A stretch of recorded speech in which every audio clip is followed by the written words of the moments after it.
Hi, everybody. Thank you for coming. And first, I just want to announce the dedications. Once again, a refuah shlema for Nata ben Zisel, and for the liberation of Eretz Yisrael from its enemies, safe return home of our soldiers and our hostages, the lasting unity of the people of Israel, and for all those whose health has been affected by the war. And in particular, we also want to pray for the release of Arvin Netanel ben Sonia in Iran, who is unfortunately a young man who was under a death sentence, and B'ezrat Hashem, we hope that he will be freed. Aliyat Neshama for Yitzchak Hirsch ben Eliezer. As always, we're very grateful to the people who support Torah. This is a hard week to figure out what to talk about because there are so many different things. We have, of course, the holiday of Shavuos coming up next week, which is why we're not having a shir next week. We have the Parsha of the week, the first Parsha of Bamidbar, which actually has some very interesting points that I wanted to talk about. And we have 28th of Iyar, tomorrow. We have the 57th anniversary of the liberation of Yerushalayim in the Six-Day War. People who are old like me do remember 1967. I was a little boy, but I do remember it. And the very stirring words of Matzagor, one of the generals, Har Habayit Biyadenu, the Temple Mount is in our hands. And the euphoria was so great that many, many people genuinely believed that Mashiach was coming. Because after all, you redeemed the Temple Mount. You're able to have access to all of Yerushalayim.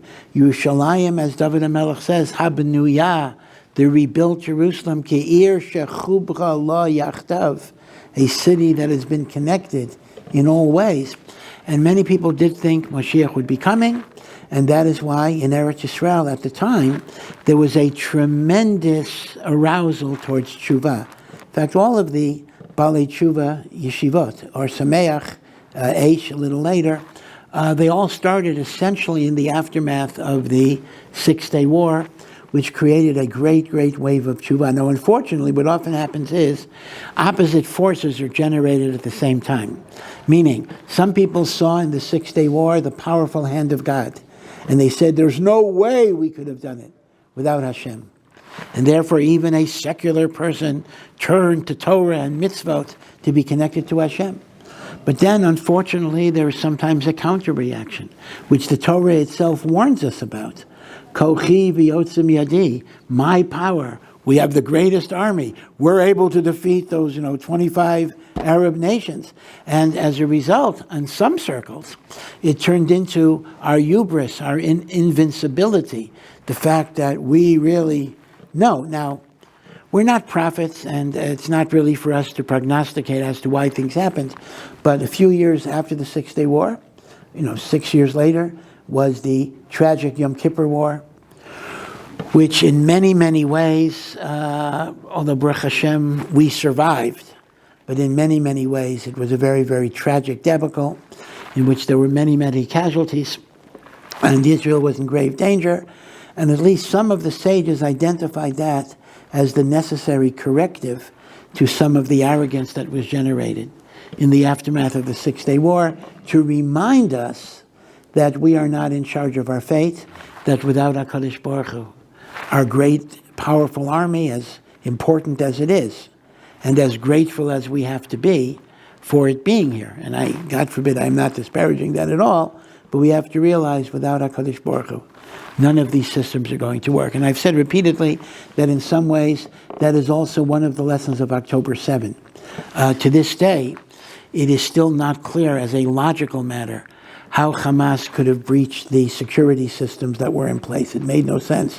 You had the border wall, and you had the security systems, and the alarm systems, and the motion detectors, and everything else. And Hamas did not have sophisticated weapons. They had trucks and tractors, basically. And somehow they're able to crash through all of these systems. They're not detected for several hours. It made no sense. It makes no sense because, Israel does have the best military security systems in the world. And in many, many ways, I don't know if I would use the word miracle because it's not a good thing, but in many, many ways, it was almost a miracle that massacre could happen. It doesn't make sense. But sometimes, unfortunately, we have to learn our lesson of not being smug and not being arrogant and realizing that we need Hashem to take us through this. But no matter what, whether you look at 73 or look at October 7, the one incontestable fact is that in 1967, something very beautiful happened. The ability to have all of Yerushalayim as a belonging to the Jewish people and as a place where we could serve Hashem. We don't have the Beis HaMikdash yet. Remember, the Kotel is not the Beit HaMikdash. It's not even a wall of the Beit HaMikdash. It is simply a wall of the outer courtyard. And on the Rabbi, we don't have a temple, and instead we have mosques and various other things. And we're not even allowed, putting aside halachic issues, we're not even allowed to have a shul on the Temple Mount. Again, I'm putting aside the halachic issue. Are you allowed to go to the Temple Mount? But assuming you're allowed to go, you're not allowed to have a shul, not allowed to have a minyan. So the galut is very much still here, even in Jerusalem, and even on the Temple Mount, and maybe especially there. But at the same time, we have to be grateful that we have Yerushalayim, and what a wonderful, wonderful thing it is. So this is something to be grateful for. So whether you do it by saying Hallel with a bracha, or Hallel without a bracha, or you don't say Hallel because it's not one of the liturgical days, these are, I think, secondary questions in many, many ways. Because the ultimate emotion is one of Hakaras Hatov. And that's something we need, because when we're grateful to Hashem for the chesed, that opens up more avenues of chesed to keep on coming. When we don't appreciate the good things that Hashem puts in our lives, so Hashem might say, okay, you don't appreciate it, I won't give them to you.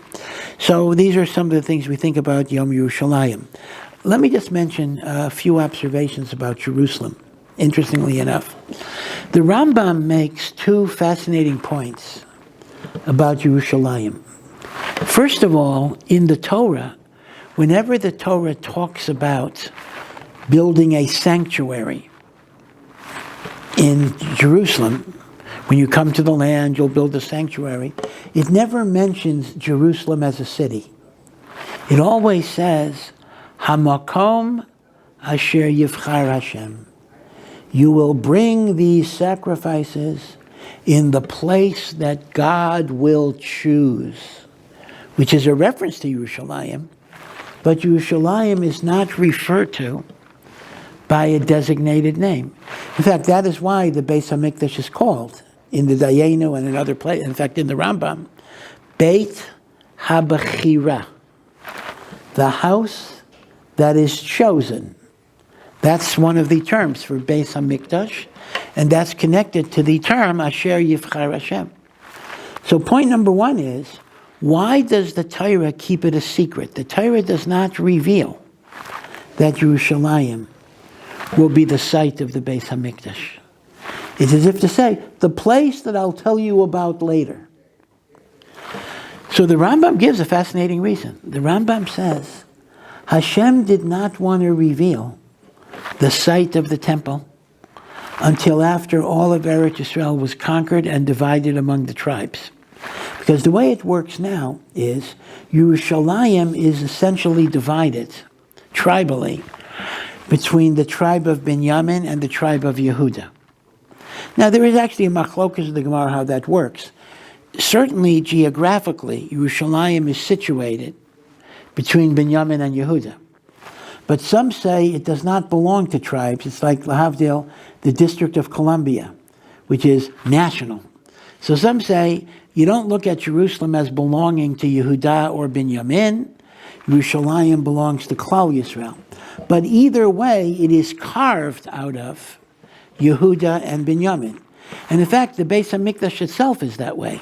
When you go east to west, from the main entrance to the Holy of Holies, the eastern part of the temple is in the Chelek of Yehuda. The Kodesh HaKadoshim and the like are in the Chelek of Binyamin. Like it straddles. It's like those pictures of a public library in Vermont that's on the Canadian border. So the border is apparently, I've seen pictures, is the middle of the library. So if you're reading at a certain table, which is on the U.S. side, and you got to check out the book on the Canadian side, you got to go through a border check, in the library itself. So lahavdil, the Beis Hamikdash is the same thing. In the middle of the Beis Hamikdash is division in Yehuda and Binyamin. So here's what the Rambam says.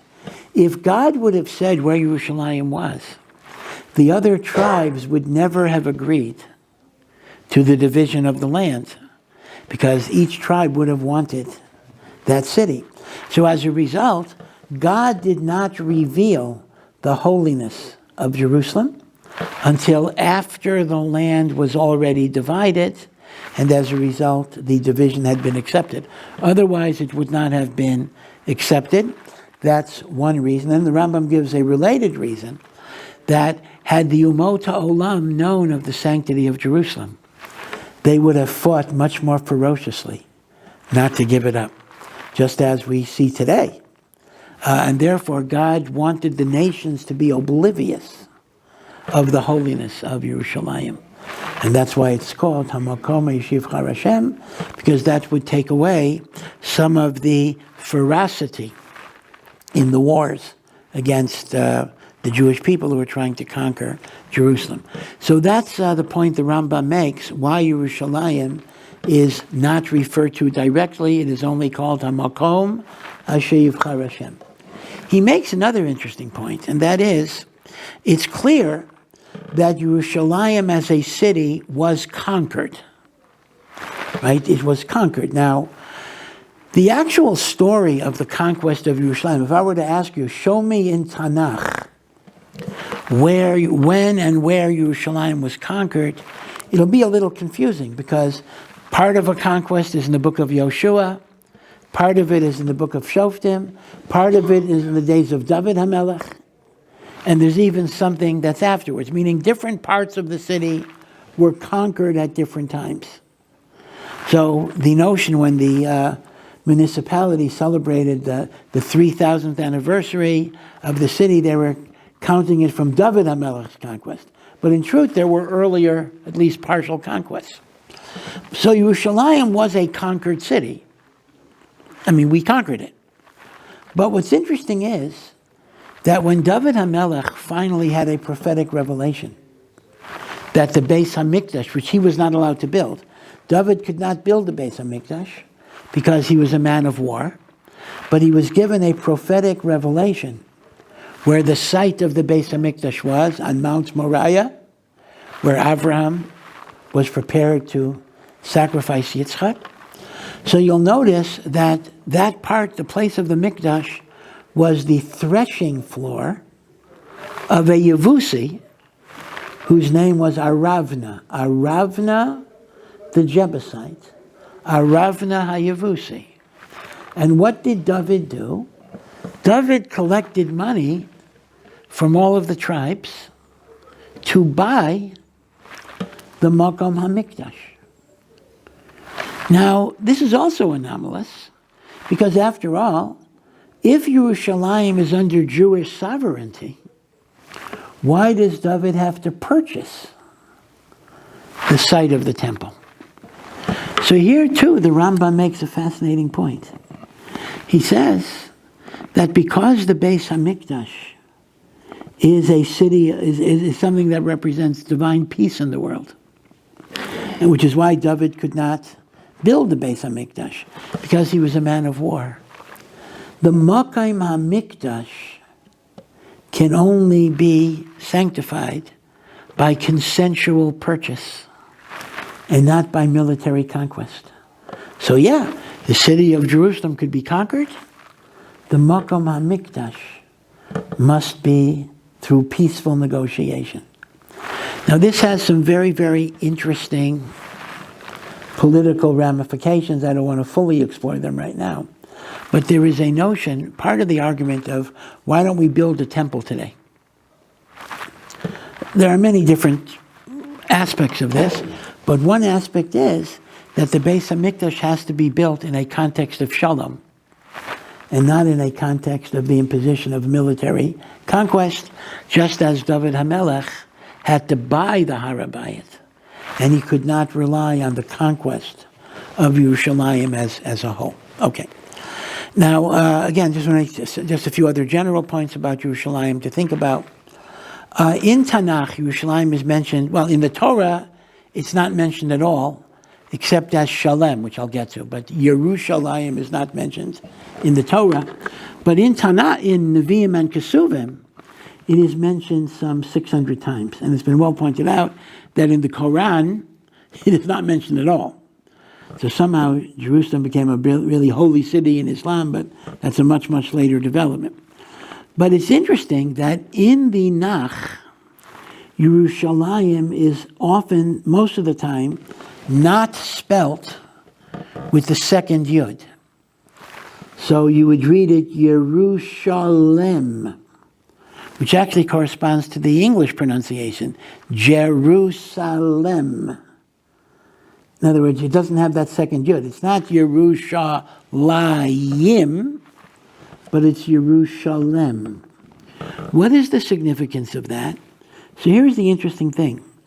We know that Yud Mem, the Yim thing, is a common Hebrew suffix for plural. So Yad is a hand, Yodayim, hands. Regel is a foot, Raglayim.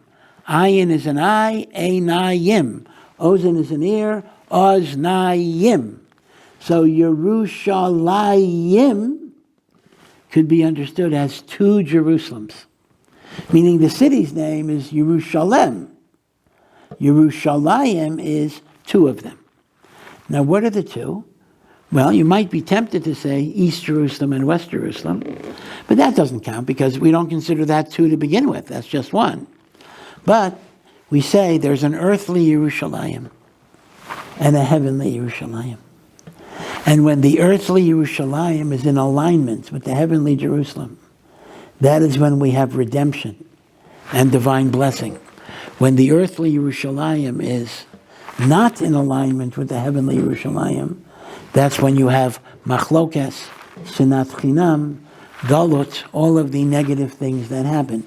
Our job, so to speak, is to move the earthly city to be in alignment with the heavenly city. And thus Yerushalayim are the two Jerusalems. Now it's interesting talking about East and West. I don't know if you heard this.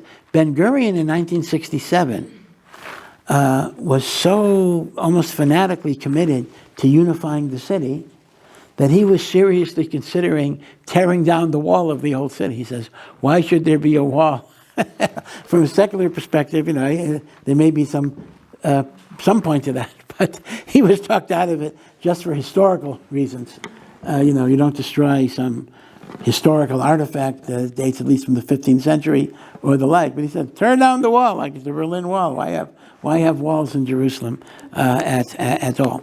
But the Yerushalayim is Yerushalayim Shel Mala, Yerushalayim Shel Mata. Now, I had mentioned that Yerushalayim is not mentioned in the Torah, but there is a city, Shalem, that's mentioned. Salem, Shalem. Now remember when Avraham Avinu waged war against the four major kings who took Lot captive, and he was victorious against those kings.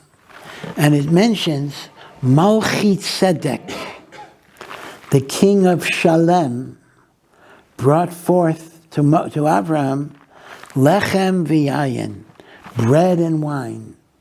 Fuhu kohen lakel elyon. And Malchi Tzedek was a Kohen, not from Aaron, but he was a high priest to Hashem, and he gave Abraham a blessing. Now, Chazal give us a fascinating backstory here. They actually say Malchi Tzedek was not his name. This is none other than Shem, the son of Noach, who's very old, which happens to be Avram's great-great-great-great-grandfather. Shem, the son of Noach. And Shem was regarded as kind of the spiritual leader of the Noachite world. And the reason he was called Malchi Tzedek, king of righteousness or justice, because all of the kings of Jerusalem were given the title Malchi Tzedek. Just like all of the kings of Egypt were called Paros, whatever Paro means, but the kings of Shalem. Now, Shalem was the original name of Jerusalem. I have to say, l'chayra, that this seems to contradict the Rambam's point, because the Rambam made the point, you'll remember, that the Torah does not mention Yerushalayim, so the nations should not know that it was a holy city, otherwise they would fight with great ferocity. But l'chayra, according to the interpretation I'm telling you now, Shalem was already known as a holy city, ad kedei kach, that the kings of Shalem were given the honorific title of Malchi Tzedek, kings of righteousness, which indicates that the holiness of Jerusalem was known. So the original name of the city was Shalem. So where do we get the Yeru? So listen to this explanation. Just like you have Minneapolis and St. Paul, twin cities, or Kansas City, Kansas, Kansas City, Missouri, kind of twin cities. Jerusalem was also a twin city. The main city was called Shalem, but then you have Har HaMoriah, Mount Moriah, the Temple Mount, that at least from Avram's time, not at the time of Malchi Tzedek. In Malchi Tzedek's time, before the Akedah, it was just Shalem. But later, when Avram was willing to sacrifice Yitzchak, so Har HaMoriah got a new name. What does the Torah say? Avram called the place Hashem Yireh, Vayikra Avram Lamakam Ahu Hashem Yireh, Asher Ye'omer Hayom. I'm going to do a little translation here. And it is said today, Bahar Hashem Yera'eh, in the mountain of God, he shall be seen. So let's just parse that verse for a moment. Avraham called Har HaMoriah, which apparently was its original name, he called it Hashem Yireh, or Yireh for short, Yireh. God will see. What does it mean, God will see? So Avram is declaring, my willingness to give up everything for Hashem, and Yitzchak's willingness to give up his life for Hashem, shall be an eternal source of merit and blessing to the Jewish people. Kavyachol, God will gaze down at this mountain and be reminded of the Akedah. Hashem Yireh, Hashem will see. Now, there's again, it's an anthropomorphic expression. He will look at this mountain and remember what we did today. Now, that's Yireh. But then it says, Asher Ye'omer Hayom, it shall be said, or it will be said on that day, in the mountain God will be seen. So Yireh and Yera'eh are two very different words, although they have the same root. Yireh is God will see. Yera'eh is God will be seen. So what is that a reference to?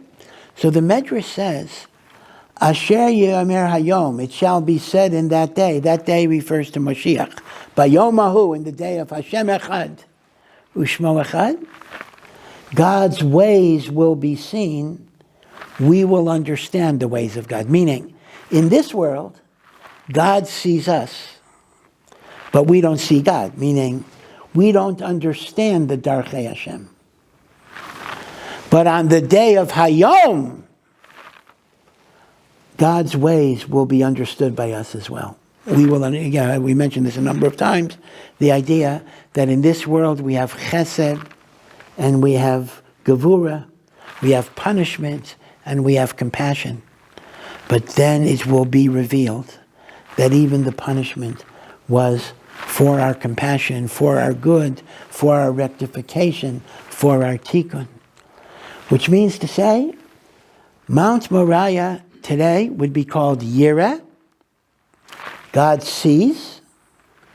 When Mashiach comes, it'll be Yera'eh. God will be seen. I don't mean seen in a physical way, but his ways will be understood. Okay.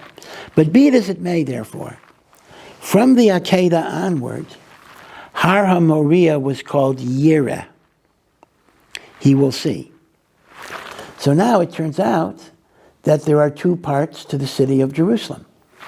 The main city is Shalem, and the Temple Mount is Yireh. Minneapolis, St. Paul. So combine Yireh, Shalem. Close, it's not quite there yet. Yireh Shalem is Yerushalayim. But you'll ask me, Yireh is Yud Resh Aleph Hey. Yeru is Yud Resh Vav. Well, you may not like the answer, but some say the gematria of Aleph and Hey are in fact 6. So Vav is a contraction of the Aleph and Hey. So Yeru Shalem is Yireh, Temple Mount, plus Shalem. So that gets you Yerushalem. And the Yerushalayim, I already said, comes from the two Jerusalems, Yerushalayim Shalmala and Yerushalayim Shalmata. Kind of the evolution of the name.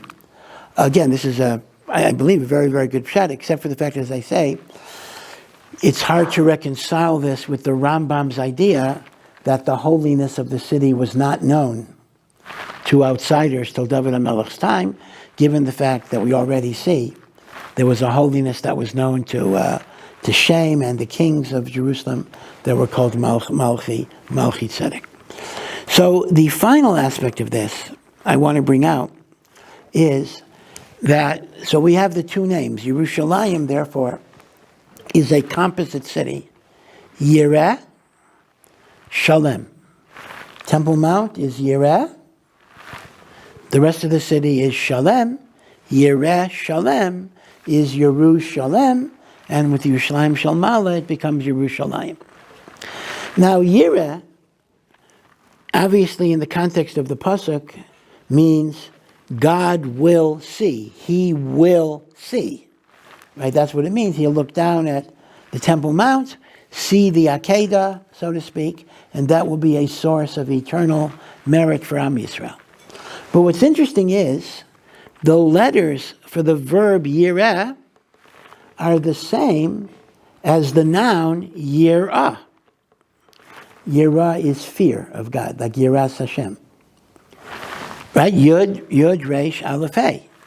As a verb, yireh, he will see. As a noun, yirah, fear, reverence, or awe.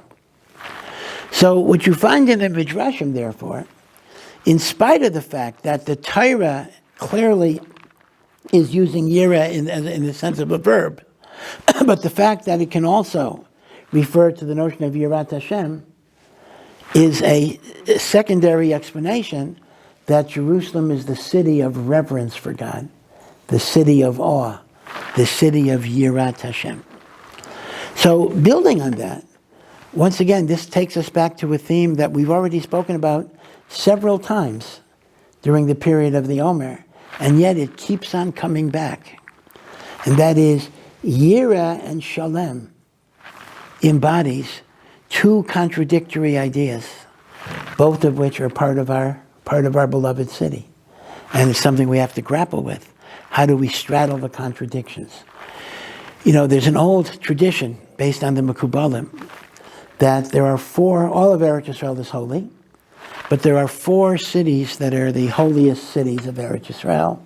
There's Yerushalayim, there's Hebron, there's Tzfat, and there's Tiberia. They are traditionally called the 4 holy cities of Eretz Yisrael. The Mekubalim connect them to the 4 elements. We have 4 elements. We have fire, we have water, we have wind, we have dirt. Right? These are the 4 Yesodot. So they connect them this way. Yerushalayim is the city of fire. Hebron, which is a cemetery, Marat HaMachpelah, is the city of dirt. Tiberia, on Yam Kinneret, is the city of water. And Tzfat, which is ethereal, mystical, so to speak, is the city of air, wind. Right? In Yiddish, we have an expression for a person who is kind of not quite in this world. He's living in a world of his own. A Luftmensch, that means a man in the air, a person who's not grounded. Now, the Mefarshim explain that these 4 Yesodot can be directed in positive ways or negative ways. Let's take fire. Fire, in a positive sense, like Eish HaTorah, fire, passion, excitement, commitment, fervor, enthusiasm, right? I'm on fire. That's good Eish. Bad Eish, machlokes, sinas chinam, anger, losing your temper. That's bad Eish. Right? The Eish could be direct. The Kayach HaEish could go in a good way. The Kayach HaEish could go in a bad way. Dirt. Dirt, in a proper perspective, is the source of humility, submission, modesty, lack of pretentiousness. That's good. We say in the Amidah, may I be like dirt to all who insult me, meaning to say, not to take it seriously. On the other hand, when your dirt turns into self-loathing, when it turns into a sense of worthlessness, a lack of healthy self-esteem, then it becomes very destructive because you'll never do what you need to do because you think you're ineffectual. So just like fire, there's good fire and bad fire. There's good dirt and there's bad dirt. There's healthy, proper humility, and then there is self-loathing and despair, which is no good. Water. Water is connected to the sense of pleasure and joy in life. So water, refreshing, giving life. On the other hand, it could also reflect hedonism and just spending your life devoted to taivas and whatever's going on. Right? So once again, there needs to be a balance. And then air. Air can be connected to healthy self-esteem. In many ways, air is the opposite of dirt. Dirt is low, air goes up. Healthy self-esteem, but the negative could be arrogance. So the point is, the 4 cities of Eretz Yisrael, which are connected to the 4 elements, have potentialities for good and potentialities for bad, because the element within which the city is rooted can be used for good or for bad. So I'm going to focus, because it's Yom Yerushalayim, I am going to focus on Jerusalem in particular. This is the city of fire. So what does that mean? In this city, you will find passion. You will find enthusiasm. You will find commitment. You will also find machlokes. You will often find animosities. You will often find polarization. Right? There's the good fire, there's the bad fire. So Yira represents the fire of Yerushalayim, which hopefully will be directed towards fear of God. I don't mean scared, being scared. This is awe, reverence, doing mitzvos, learning Torah. But it has to be counterbalanced with the other city, Shalem. Now, Shalem is peace, meaning it's an important point. It can't just be a city of fire, because if it's a city of fire, you get polarization and machlokes. The Yira, which is the city of reverence and fire, has to be balanced with the city of peace, reconciliation, togetherness, ava. And similarly, to have a city of peace is not enough. Because with peace can just mean I'm okay, you're okay, I don't stand for anything. So essentially, Yerushalayim kind of requires that we integrate Yira with Shalem. And as I think I said just 2 weeks ago, often in our polarized world, you see that these seem to move in different directions. Because you often find, as a person gets more and more religious, more and more committed, more and more fiery, they become less tolerant and less accepting of people who are not living up to their standards. And the other way around, when people are open, accepting, and loving, it often means, or it may mean, they are not firmly committed to Torah and mitzvahs. Yerushalayim says you got to combine your yira with shalom. Otherwise, your fire turns to be destructive, and your shalom turns into a wishy-washiness that doesn't stand for anything. So the same way as I think I spoke about Lag BaOmer embodies these two contradictory notions of Rabbi Shimon Bar Yochai, who is totally connected to Torah, and rectifying the deaths of the students of Rabbi Akiva by seeing the good in others. Right? We talked about two themes in Lag BaOmer. The truth is, you see the very same two themes in the city of Jerusalem itself. And that's our big conflict. Our big conflict is, how do you have shalom in the city of Yira? How do you have Yira in the city of Shalom? Because they move in very, very, very opposite ways. I had mentioned, forgive me for repeating, the pasuk in Zechariah, Ha'emes v'ashalom ehavu. A Jew must love truth and peace. And the Kotzker Rebbe used to say, it's easy to love truth if you don't care about peace. Right? I stand up for the truth. I don't care who I hurt. And it's easy to love peace if you don't care about the truth. If I don't care about the truth, then I'll always be peaceful because I have nothing to fight about. So, some people love truth, and some people love peace. But they wind up hating the other one. The Navi Zechariah B'Shem Hashem says, you got to move in the opposite way. This is not an either or choice. You must love truth. You must love peace. And you have to find a way to live your truth in a context of shalom. And to live your shalom in a context of truth. Again, this is a hard challenge, but particularly, our society here in Eretz Yisrael is not even geared to that type of interaction. Because, the Middle Eastern temperament generally, nothing to do with religious and secular, is that I'm right and you're an idiot.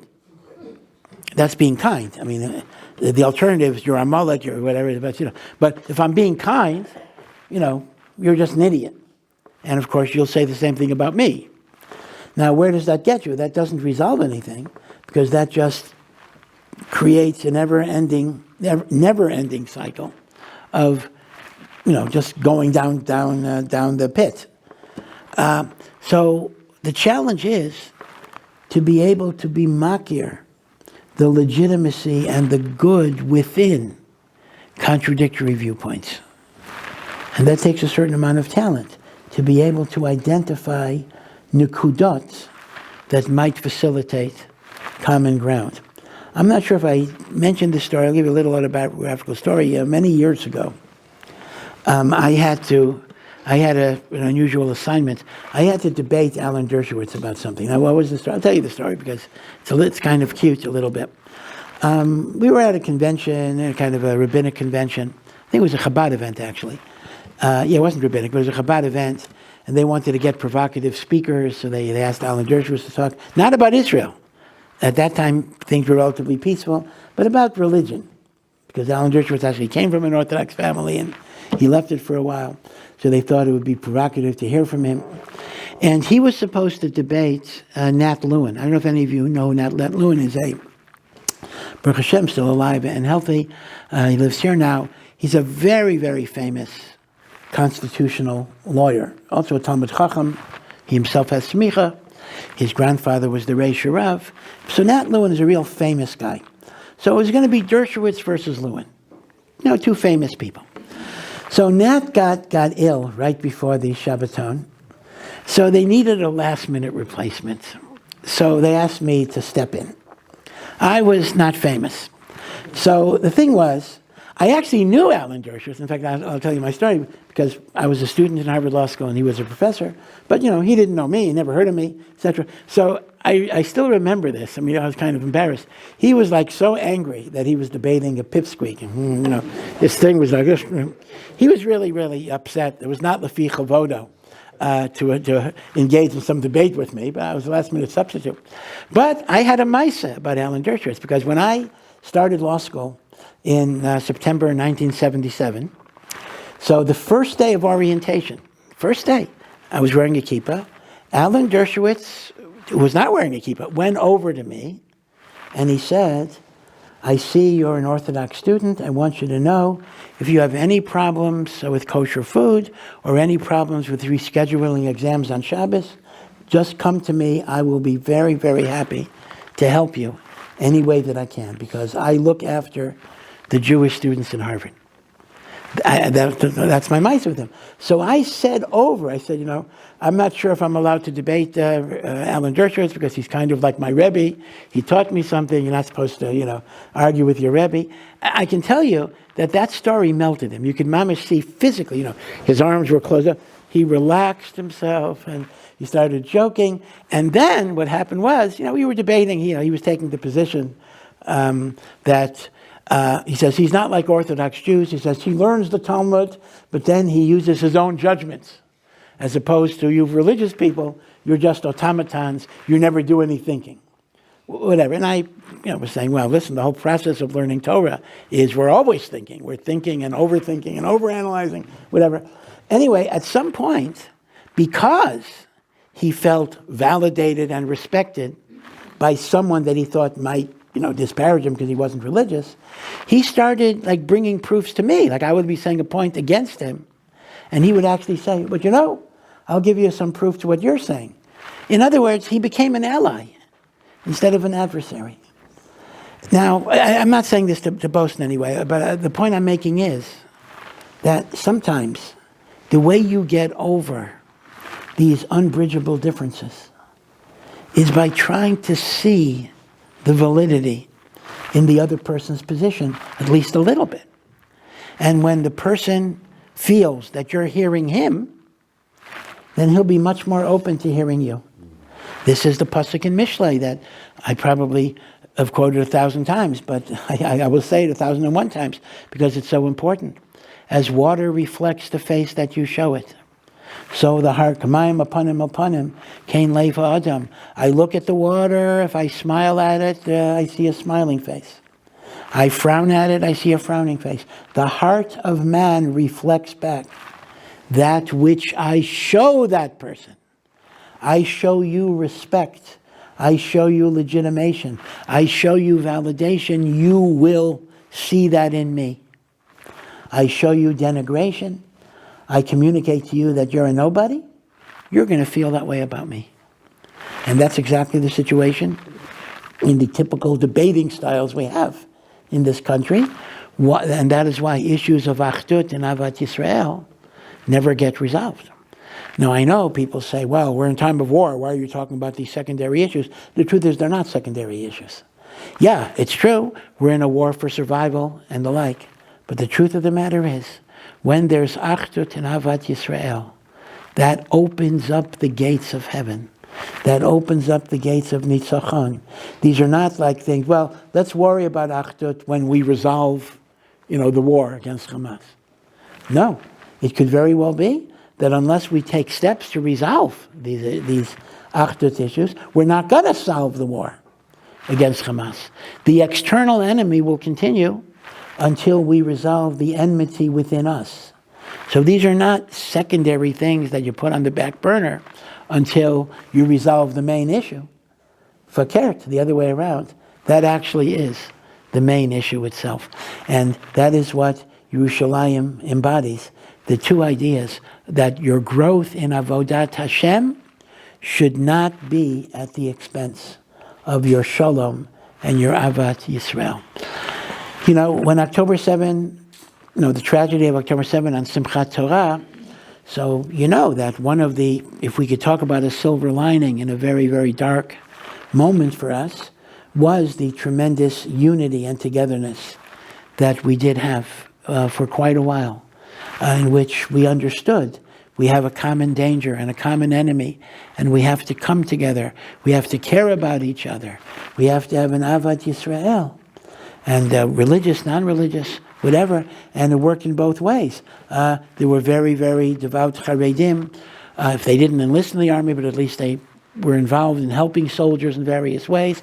And then we have chayalim, who turned to the Torah, turned to the mitzvot, with the tefillin and the tzitzis, the different campaigns. Yiboneh also was involved in running these campaigns. So everybody was meeting each other. The religious were reaching out to the non-religious, and the non-religious were moving towards the religious. And there was a real sense of Achdut and Ahavat Yisrael. Unfortunately, as things drag on and drag on and drag on interminably, and it's a very, very difficult situation, because we don't really have a clear sense of what is getting resolved. I mean, we know there's a lot of bombing going on. We don't really know, and part of it is it's military intelligence. They're not telling us, but the truth is, a lot of us are in the dark. Are any objectives being accomplished at all? Because the hostages that are not released, and there was an announcement today that 1/3 or more are not alive, and the Hamas manages, like cockroaches, to somehow rejuvenate themselves in all sorts of places. So what does it even mean to have a victory against Hamas? Again, I don't want to get into politics, but these are really, really difficult questions. But what happens is, as the war drags on, and we don't have a clear sense of any type of victory, the unfortunate spiritual malaise is that our sense of unity and achdut is disintegrating in the politics of the situation. And therefore, the very precious treasure that we did acquire in the aftermath of October 7, we're kind of losing. And I think it's really, really important that we find ways that we can recapture it. So maybe Yom Yerushalayim, the 57th anniversary, is a time that we can contemplate that the physical unification of Jerusalem might be a symbol of the spiritual unification of Yisrael. And that, in turn, actually prepares us in a very beautiful way to the Matan Torah of Shavuos, where when we stood at the foot of Har Sinai, the Torah said we had to be Vayichan Sham Yisrael Neged Ahor. We had to encamp, and the word Vayichan in Hebrew is singular, so everyone knows the famous drasha, Ki ish echad uvalev echad. We had to stand at the foot of Sinai like one person, like one heart. Kabbalat Torah could not have occurred without the unity, without the achdus of Am Yisrael. And therefore, Yom Yerushalayim, in that sense, could also be seen as a preparatory step for Matan Torah itself. By the way, I should also add, there's something else that happened on the 28th of Iyar that people don't always pay attention to. Much, much earlier, it is the yard site of Shmuel Hanavi. Shmuel Hanavi, Chavches Iyar. And Shmuel Hanavi himself was a prophet who the pasuk compares to Moshe and Aaron. So Shmuel was so unbelievably great. He was shakul k'Moshe v'Aaron. So let me just tell you a short word in honor of Shmuel Hanavi. We all know the story of Chana. Chana was a woman who was childless for many, many, many years. And she prayed to God for a child. In fact, all the laws of Shmona Esrei, moving your lips without being loud, are derived from Chana's prayer. Chana is the prototype of prayer. Eli HaKohen thought she was drunk, but in fact, she was a saintly woman. So in one of her pleas, according to the Gemara's interpretation, she asked for a very strange thing. She asked Hashem, really, give me mediocre sons. Don't give me a son who's too smart or too dumb, or too big or too small. Give me somebody right in the middle. To that degree, I think we have to say her prayer was not really answered. She was given Shmuel. But the question is, what does it mean? Does one pray for a mediocrity? I mean, I pray my son shouldn't be too smart, my son shouldn't be too wise. Why would I have such a tefillah? So here's what I would suggest, and this is a key to Shmuel's greatness. She didn't pray that he shouldn't be wise, But she prayed that he shouldn't have a wisdom that takes away his ability to relate to people. Sometimes you can have a genius who kind of is not normal, is not able to connect to people, doesn't understand what they're going through, because he's living in a different world, a different frame of existence. She wanted a son who would be able to connect to every type of person. Don't give him talents that will destroy his ability to connect to the common person. So she wasn't praying intrinsically that he shouldn't have the talents, but she was praying that his talents should not take away his ability to connect. And once again, the message is one of Achdus. You need to have someone, a leader, who can talk to people, who can understand their struggles. I think about this. Rav Steinman, Rav Aaron Leif Steinman, lived in abject poverty. His dibur was essentially a shack, if you saw pictures of it. Nobody would live there. But it didn't bother him or his Rebbetzin because they were perfectly righteous. He didn't care. He lived on a potato and water is what he ate every day. And he even told somebody, this tastes pretty good. You ought to try it. He said to somebody. Now, people would come to him and, they would talk about, should I get a new car? My car is 10 years old. It's almost embarrassing. You're sitting with somebody who's living in a shack, and you're talking about, well, I have a car that's 10 years old, but, maybe I should turn it in.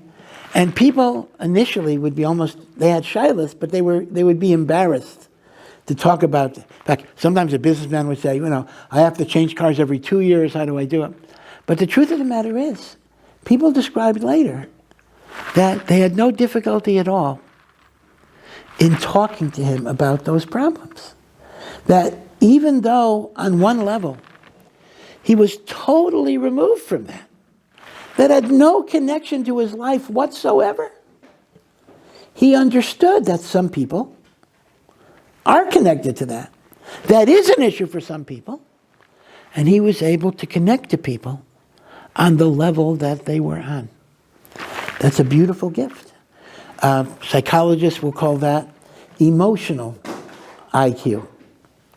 Right? Some kids might be, not just kids, some people might be academically geniuses. But, they don't have an emotional understanding of people.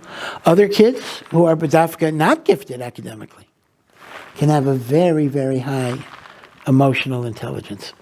So my little chiddush is that when Chana was praying for a mediocrity, she wasn't praying for an actual mediocrity. She was praying for someone who would be able to connect to every type of level of person.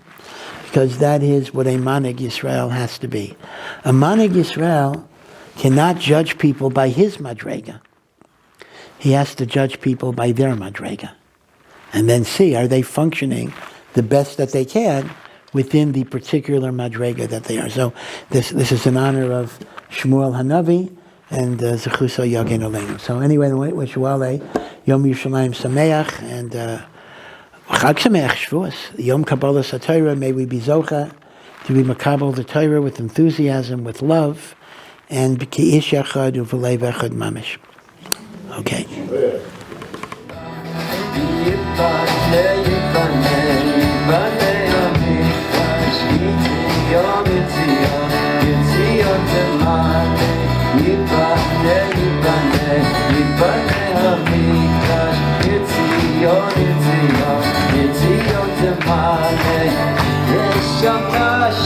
It's